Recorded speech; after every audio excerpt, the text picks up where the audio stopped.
लोक मानक पाखरे रहिबे जो कथा देइथिले लोक मानक सरकार वर्तमान लोक मानक पाखरे नाही एवं भारत वर्ष रे बधे प्रथम राज्य होबो ओडिशा जोटी 7 मास भितरे जनसाधारणकर विश्वास एवं भरोसा बीजेपी रो मोहन माझींकर सरकार ऊपर उठी जाय प्रायतः आमर वरिष्ठ नेता श्री संजय दास वर्मा वक्तव्य रे प्राय सब कथा कहि सारचंदी। दुखर कथा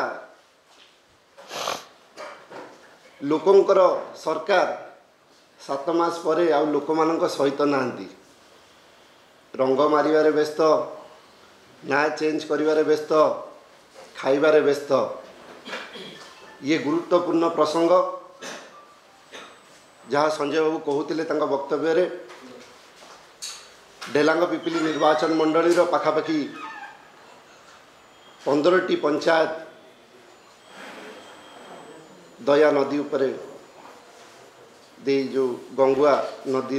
पानी उपरे निर्भर करे एवं दुखर विषय गंगुआ नदी वर्तमान गंगुआ नाल भाव में परिचित हो सबू ड्रेन पानी विशेषकर भुवनेश्वर जो पानी निष्कासन करा जाउची ड्रेनेज पानी जो निष्कासन करा जाउची ताकू कोठी ना कोठी आपण देखिबे से गंगुआ नदी रे जाकि जॉइन करुची ये प्रसंग को गुरुत्व सहित नहीं कि याकू जदी समाधान करिवार लक्ष्य रखितांते मोहन माझींकर सरकार निश्चित सफलता पाई थांते। 100 कोटी टंका पूर्वतन मुख्यमंत्री श्रीयुक्त नवीन पट्टनायक महोदय डेलांग ब्लॉक पाई पीवा पानी प्रकल्पर शुभारंभ करथिले पाखापाखि 1.5 वर्ष हो गलानी एवं नूतन सरकार आसिला परे से कार्य मध्य ठप हो जाइए। वर्तमान ये एक गुरुत्वपूर्ण प्रसंग कलेक्टर को जदि विधायक फोन करचंदी अध घंटा भितर पुरी पिपिली आसिकी पहुँची जाउचंदी किंतु जेतबेले लोक एते असुविधार सम्मुखीन होउचंदी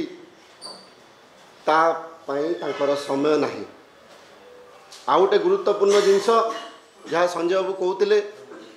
माछ जदि देखिए प्राय मरिकी भासुची एवं सही माछ मार्केट रे बिक्री होउची आर मध्य तदंत करने दरकार। विशेषकर मो निर्वाचन मंडली रे कैंसर अफेक्टेड लोक मानकर संख्या दिन को दिन बढ़ी बढ़ी चली गंगुआ नदीर पानीर